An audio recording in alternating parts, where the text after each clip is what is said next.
Hello and welcome. The coronavirus is like a reset button. Globally, political, economic, social and strategic dynamics are being reset. Once this nightmare ends, there will be a pre-pandemic and a post-pandemic world. What will that post-pandemic world look like? For some really sharp insights into this very important question, I'm joined live and exclusive from Singapore by one of the world's most influential thinkers, futurologist, global strategist, renowned author and international affairs analyst, Dr. Parag Khanna. Parag, welcome. You've been writing and thinking deeply about how the pandemic is changing the world. In your view, how will the post-pandemic world differ from the pre-pandemic world? It's great to be with you, Rahul. Thanks for that initial question. It's a big one. And there are some things that were happening in the world prior to the pandemic. Let's remember that. And the pandemic will accelerate those things. But maybe we didn't notice them as much before, so it will appear like they are new. So let me give you an example. Regionalism. Regionalism is the new globalism. Regionalization is the new globalization, right? Look at North America. The United States trades more with Mexico, and it trades more with Canada than it does with China. But guess what? That was true in the year 2018. It will be much more true in the year 2020 and 2021, but let's remember it began before the pandemic and it will now accelerate. Let's take Asia. In trade between Asian countries, including of course India, China, Japan, Korea, Australia, that is 60% of Asia's trade is actually with each other. Now that's going to become even more, not necessarily because of the pandemic. It's actually because of the US-China trade war. But that's also going to accelerate. So what's the lesson? Supply chains are becoming more regional, more national. That is one of the single most important things that will distinguish this period of, let's say, 2016 to 2020 with the future. Another is we're going to see an acceleration of automation, right? Labor automation. Companies are saying to themselves, imagine a Korean car manufacturer like Hyundai. Hyundai experienced a triple whammy. It was getting car parts from Wuhan, it had sick workers in its factories in South Korea, and there's a global demand shock, right? Suddenly no one is buying cars. Triple whammy. Do you know what Hyundai is going to do? They're going to say, no more humans, let's just have robots in our factory. You can already see grocery stores that have robots now cleaning the floors because they don't know when they'll be able to hire humans again. So the acceleration of automation is another thing that will symbolize this post-pandemic world. There are 5 or 6 big things that we should talk about. So let's build on some of what you've just said. Let's start with regionalism being the new globalization. What does this mean in the context of India, where regionalism, at least in the SAARC context, is a stillborn baby? We saw some steps by Prime Minister Narendra Modi in calling a video conference, but everything that's happening is outside of SAARC. We've seen BIMSTEC take off, but unlike the example of the United States, which you just gave, what contours is regionalism likely to take in the South Asian region? It's a great question. Now, South Asia is really just a sub-region within the broader Asia, so we need to think bigger. India's role in the world is bigger. India's role in Asia is bigger than just the very artificial construct of SAARC, which is kind of a post-colonial construct, and obviously given India's very poor relations with Pakistan and so forth, you're not going to see a huge amount of trade. Let's remember also, India is so big that obviously the sum total of its trade with SAARC neighbors is not going to amount to a whole lot compared to its exports of software, which is well over $100 billion. So statistically, SAARC is just not going to be that important. But the Regional Comprehensive Economic Partnership, RCEP, is. And as you know, that went into effect, or that was legislated last year, and India decided not to join. I would say I have some sympathy with the Indian position because, of course, again, software and these human capital, knowledge services are not covered. And India already has a large trade deficit with China, with ASEAN, some smaller deficits, but still deficits with South Korea and with Japan. So India had valid reasons for not joining RCEP. But within this broader Asia, make no mistake, India's trade will grow substantially with the ASEAN countries, with Southeast Asia, food, energy, technology, education, all sorts of areas. There's a lot of complementarity there. It can be the physical connection to Southeast Asia, BIMSTEC, like you mentioned, or it can just be maritime trade. And I think that that is going to thrive in the years ahead. So even if India does not join RCEP, there will still be a lot more India trade with a look east kind of policy. India is also looking north to Russia. India has growing trade, or very large amount of trade, well over $100 billion with China. And with West Asia, the Arab countries, India's trade is rising as well. That's the broader Asia, and India is doing quite well in terms of deepening its tentacles, its reach, its connectivity in a 360-degree kind of fashion. The other change you mentioned is growing nationalism.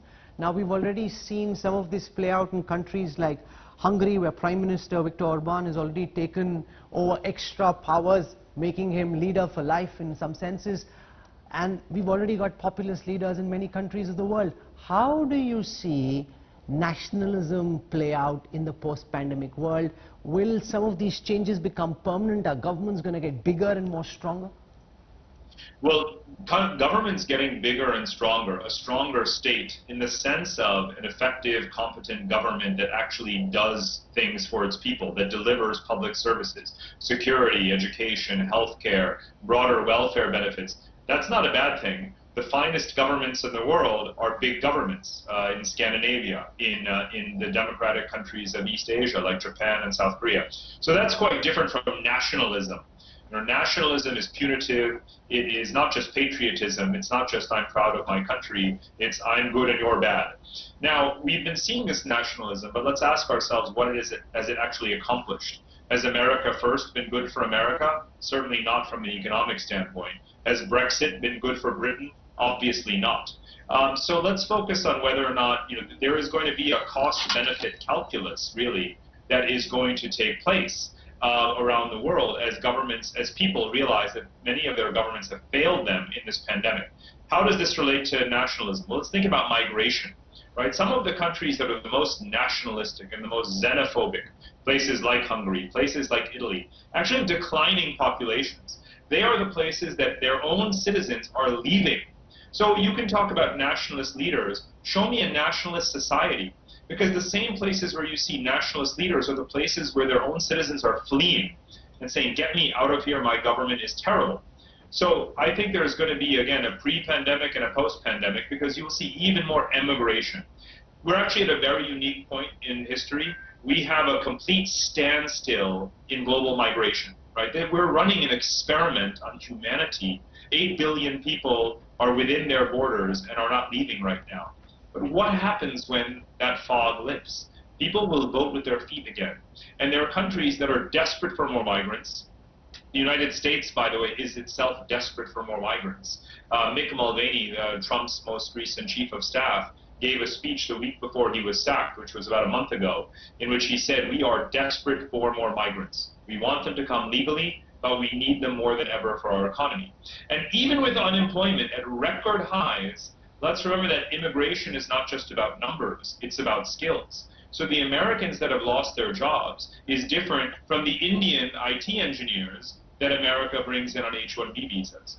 So you will have more migration because you have major demographic imbalances and major skills imbalances, and you have effective governments and you have ineffective governments. You have competent governments and incompetent governments, red zones and green zones. And people will seek to move from the red zones to the green zones. And it's the it's a hilarious correlation almost that the red zones are some of these nationalist countries where the leaders talk a tall game, and we talk about Hungary all the time. Why don't we talk about Germany? Tell me which country is more important in Europe. Is it Hungary? We talk about Viktor Orban all the time as if he's even remotely important. Let's talk about Germany, the biggest, most important country in Europe. Are they nationalistic? Are they anti-immigrant? Do they have a populist government? Absolutely not. They are a leader. They're pragmatic. So we're going to see more governments learn to be more pragmatic and probably less nationalistic coming out of this pandemic. The third thing you mentioned, Parag, was the acceleration of automation. We're already living in the artificial intelligence era. We're seeing robotics accelerate. We're seeing machine learning play a deeper role. To what extent do you think this pandemic will speed up the process of automation, and what impact will this have on jobs in countries like India and worldwide? It most definitely will. So I gave you the Hyundai example earlier from South Korea, but let's look more broadly because business investment is contracting, right? Companies are being very, very cautious because they don't know how much revenue they're going to generate this year, next year, and so forth. Demand is going to be depressed for quite some time. They don't want to commit the capital to hire, again, a big, large workforce. They can invest in technology for a lower aggregate price than the cost of hiring thousands of people. And they're being encouraged to invest and even being encouraged to hire more people. But you can't, the government, at least not in America, can't force that upon the companies. It can temporarily prevent them from firing people, which is what it's doing right now, but it can't force them to hire people.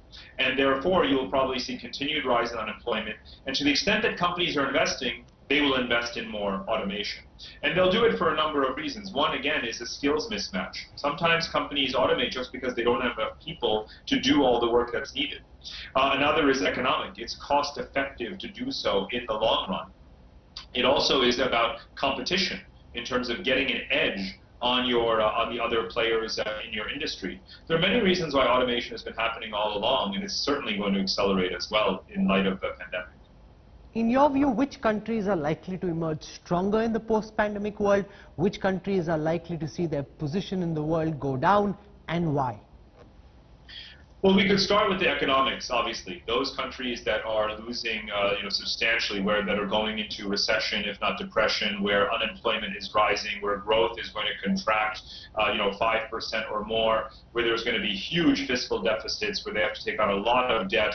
85, 90 countries are reaching out to the IMF, the International Monetary Fund, to access its lifelines, drawing down their reserves by over $150 billion already. Emerging markets about to draw down their currency reserves. So petrostates, oil prices have been low since 2014, and now there's talk that they're basically going to reach something like zero.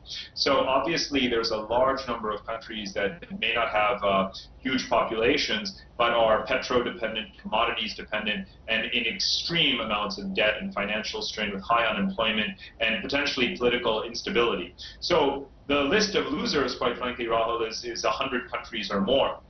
In terms of the winners, they're those that were already quite well off, right? Scandinavian countries are managing this okay.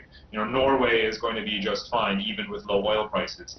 Canada, the very large country that's managed the spread of the virus, continues to attract in talent from all over the world, has made itself an attractive alternative to the United States, given the nationalism there, for Indians, for Arabs, and even for Americans themselves. So countries like Canada are going to do well coming out of this. And I think, again, isolated examples, others, but those that get their economies going again are going to be the places that, of course, people, that talent, are going to flock to, given this new wave of unemployment that's affecting particularly the young population of the world, right?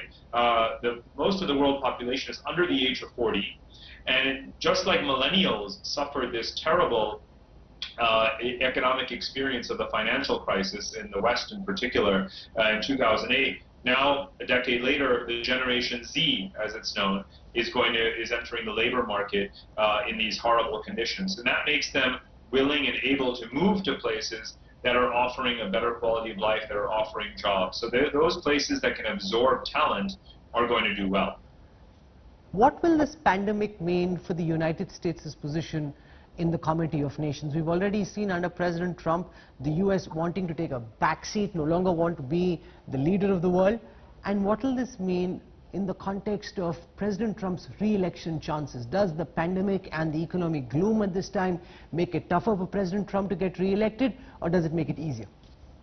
Well, the role of the U.S. in the world is not something that begins with Trump, and even that isolationism or that sense, the desire to retreat, is a bipartisan consensus in the United States. It was Barack Obama who was also elected on a platform of saying we need to diminish our commitments to these failed wars in Iraq and Afghanistan and so forth. So it's fairly a bipartisan thing. The manner in which Trump goes about articulating these positions obviously is different. He goes about it with a lot of bluster, and he demands this financial burden sharing even from allies and so forth. But the fact is that America does, want to limit its commitments. In terms of the handling of the pandemic, obviously this has diminished his standing in terms of his chances for re-election. We're seeing the most recent polls saying that Joe Biden has a 7%, 8% lead over him. If Joe Biden picks a very popular female candidate to be his vice president, that's certainly going to help him also. So, again, as you know, American elections are not really a nationwide phenomenon. Almost all of the seats and votes are more or less pre-known and pre-allocated, so it comes down to a few districts in a few swing states, working class areas in the north and the Rust Belt that are going to be very decisive. So it may come down to the wire, nonetheless, even though Trump has botched this pandemic response. What does this pandemic do to China's desire to be the new superpower? They've been wanting to help countries in Europe and elsewhere. They're sending doctors, they're sending medical equipment. A lot of it is turning out to be fake. They're being blamed for having initiated and launched the virus in the first place and lying about it all the way through. So there's good news for China and bad news for China. In the end, will this virus make China's position in the world stronger or weaker? Rahul, I think you've answered the question. You were just judge, jury, and executioner right there. And most of the world population knows exactly what you just said, because most of the world population is here in Asia. Do you really think that, India or Japan or Korea, Singapore, Australia are going to simply forgive China for the cover-up? Of course not. Now, obviously, they can bribe a few diplomats in Italy or Brazil or South Africa to be grateful for the mask diplomacy, for some medical devices, even if they don't even work.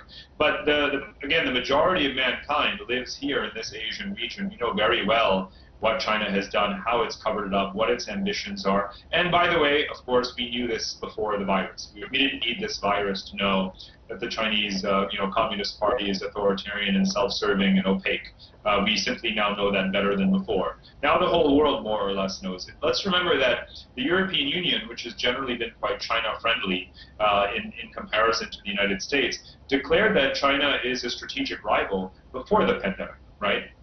So the virus diplomacy is only going to take you so far. Again, especially in a world of nearshoring, regional supply chains, 3D printing, everyone will soon realize that they should be making and stockpiling their own medical equipment. They only need it from China right now because it's a very sudden crisis. Not because these things are impossible to make. It's not hard to make surgical masks, is it? Yeah, certainly. This week we've had the President of Brazil, the President of the United States. We've had countries in our neighborhood, in Sri Lanka, also some in Europe, come out and thank India, thank the Indian Prime Minister for having supplied HCQ, for having supplied medicines like paracetamol. How is India being viewed for the role that India is playing in the midst of this global crisis? And in your view, will this crisis leave India stronger, weaker, or leave us where we were earlier? These are great questions. I mean, on the first point, there's a generic issue here, which is that the pandemic has reminded us all that we have to trace our supply chains, right? People just did not realize how incredibly dependent they are on certain products from China. That's not to say that experts were not very aware. In the United States, for example, for many years, people have been saying even some of the military equipment and hardware, the parts, actually come from China. We have to, nearshore our supply chain. So when it comes to medicines and generic medicines and drugs and so forth, I think people do know, and if they didn't, now they do, that India is an absolutely crucial supplier in the global supply chain. And India has been transparent. It's been open, it's been responsible. It says, look, we have obligations to our main trade partners, to those countries and companies that have been regular customers. We will try to produce more. We'll open up. There was this tiff, obviously, with the United States, with the Trump administration, but India is, played that quite well and smoothed it out and said, we're going to, make sure to supply everyone we can as fast as we can, not play politics with something that's a global health issue. And I think that's been good, for sure, for India's image. In terms of India as a nation, again, we have to all learn from crises, right? That's what history in many ways is about. It's about which countries, which regions of the world learn from crisis and which ones don't. The European Union would not exist if it were not for the tragic wars of World War II. World War II was the straw that broke the camel's back, and leaders said we don't want to do this again. For another 30 years of combined World War I and World War II convulsions, we need to chart a new course. So for India to come out on the other side of this pandemic, obviously showing a degree and an ability to coordinate instantaneous behavior or simultaneous behavior beyond an election. The world always said every Indian election is the largest organized activity in human history. Well, we've just experienced something bigger. 200 countries, 200 governments, 8 billion people in the world have more or less, in quotes, more or less agreed to shut down. We've never had such a almost magical, although it's born of tragedy, this incredible moment where the world can in fact simultaneously do something. Now that's always been difficult for India, right? India is one big collective action problem in terms of 1.5 billion people, and yet, more or less as a microcosm of the world, it's working, and that's remarkable. That's an improvement in, you would call, the measurable effectiveness or capacity of the Indian state. And then we also see that sort of jugaad, I mean, the railways being converted into hospitals is brilliant, and things like this. So we're seeing the best, of Indian society come out in this, and I hope that builds or that makes for a stronger sense of solidarity and national cohesion after this. Finally, what does the pandemic mean for the future of multilateral organizations? The credibility of the World Health Organization smashed to smithereens. The United Nations Security Council, which is supposed to lead the world, hasn't met a single time. So where does this leave bodies like the WHO, bodies like the UN, which are designed to play a role in a situation of this nature, but find themselves either completely isolated or unable to lead when they should really be doing that? To be honest with you, most people have not expected the United Nations to stand at the center of the global response to anything for a very long time. Let's remember the Rwandan genocide of the 1990s. This is not the first instance. This is one in a long, long line. I personally certainly didn't expect any UN agency to take the lead. The World Health Organization is terribly underfunded and has been quite controversial, as we've obviously seen. A crisis is the wrong time to start building a plane while you're flying it, right? So these weak, understaffed multilateral organizations that are, again, very, very politicized are not going to lead the response. It's going to be these coalitions of the willing among countries, and we've seen that can have a moderate degree of success. But remember, the United Nations system, the multilateral system, is actually 250 different organizations, right? The WHO is just one of them. The World Trade Organization has been the most successful international body in the history of the world. It's brought down tariffs so substantially. Now, tariffs are going up again in some instances, but it has been very successful. It will continue to find an important role in trade dispute resolution. The UN Security Council completely sidelined. I mean, you and I are old enough to remember debates and even hopes that India would get a permanent seat on the Security Council. At this point, no one even cares what happens with the UN Security Council. World Bank underfunded, but the IMF is obviously making a comeback. The IMF had very, very few programs in Asia up until this crisis. Very, very small, other than Pakistan, right? Its largest program in terms of aid and support. And even that was very small compared to, say, Argentina. Now, as we were discussing earlier, 85, 100 countries are reaching out to the IMF for a financial lifeline. So those institutions will continue to be important. So global governance has never been one thing. It never has been one authoritative central body. It's been what we, the people, we, the governments, make of it, and we'll pick and choose the issues where we want to ascribe that credibility and grant those resources. And I think that there's going to be much more network coordination across countries rather than these centralized bureaucracies that fail time and time again. This has been a super sharp, enlightening conversation. For taking our time to join us, the first time we've had you on our network. We hope to have you back, Dr. Parag Khanna. Thank you so much for joining us from Singapore. Futurologist, global thinker Parag Khanna sharing his thoughts on what the post-pandemic world will look like. I hope you enjoyed that conversation.